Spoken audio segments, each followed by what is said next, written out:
Good afternoon.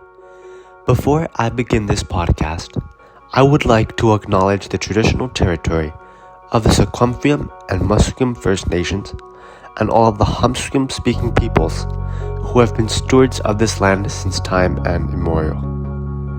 I would also like to offer my respect to all of the elders who have gone before us and to all Canadians who are on the journey of reconciliation today.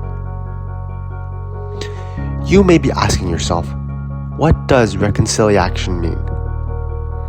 The Gord Downie and Cheney Wenjack Fund defines reconciliation as a meaningful action that moves reconciliation forward, such as raising awareness, improving the lives of Indigenous peoples, and improving the relationship between Indigenous and non-Indigenous peoples.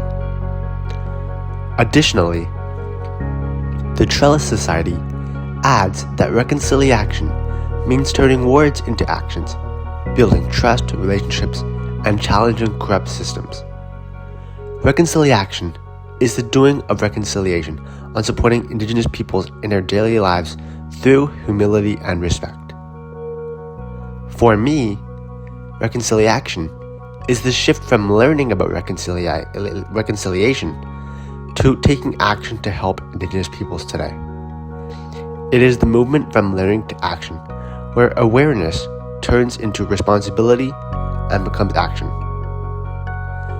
As of today, reconciliation matters more than ever.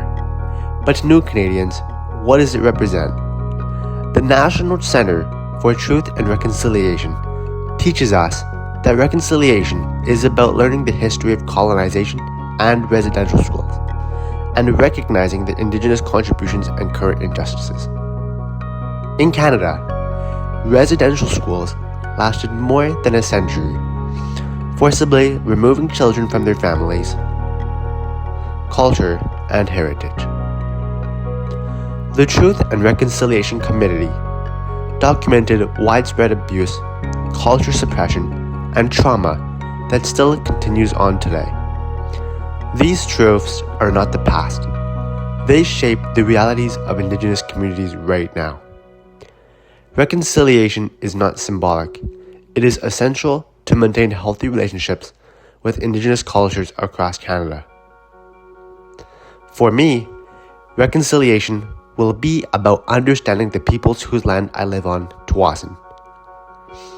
The NCTR's reconciliation emphasizes learning local history and acknowledging Indigenous contributions as foundational steps.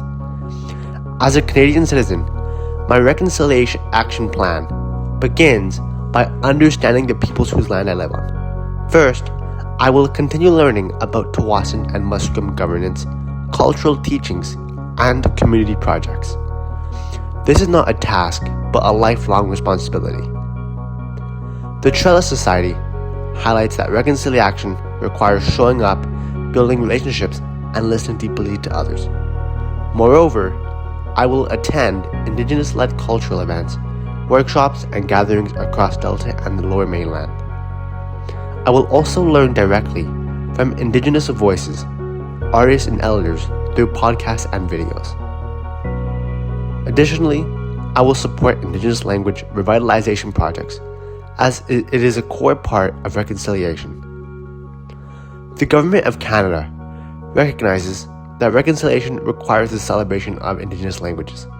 For this, I will learn basic Humsqueam words and phrases and explore resources created by local nations. Language carries identity, heritage, and culture spread over generations. Supporting language revitalization is not just learning, but passing on ancestral knowledge and teachings of elders. Lastly, I will participate in Orange Shirt Day, which is a national movement honoring residential school survivors and remembering the children who never came home. The Gord Downie and Cheney Wenjack Fund emphasizes that reconciliation includes participating in awareness campaigns that spark conversation and understanding of Indigenous peoples. As of today, I will continue to learn about Orange Shirt Day and participate meaningfully. I will participate each September, not just by wearing an orange shirt, but by educating myself and others about the history behind it.